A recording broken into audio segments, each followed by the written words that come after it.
እኛ እንደ አዲስ አበባ መጅሊስ እነኚህ ችግሮች ሳይዛመቱ እዚያው የሚፈቱበት ወደኛ የማይመጡበትን አቅጣጫ አመላክተናል፣ ተወያይተናል፣ ስጋታችንንም ነግረናል።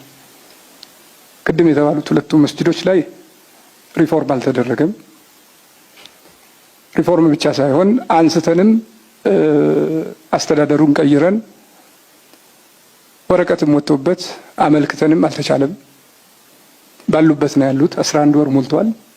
በሌሎች መስጂዶች ላይ ተናግረናል። ካለው አካል ጋር በቻልነው መጠን ምንም አይነት ችግር አይከሰትም። ቢያንስ ከ300 መስጂድ በላይ ምንም አይነት ረብሽ እንደማይከሰት የቻልነውን እንደምናደርግ በክፍለ ከተማም በወረዳም መዋቅሩ ስለተዘረጋ የመስጂድ ኮሚቴዎችም ስለተዋቀሩ ቼይኑን አስይዘን ከሞላ ጎደል ጉዳዮች እንዳይከሰቱ የሚል ቃል ገብተን ነበር። በዛው መሰረት ከ300 መስጂድ በላይ ችግር አልተከሰተባቸው።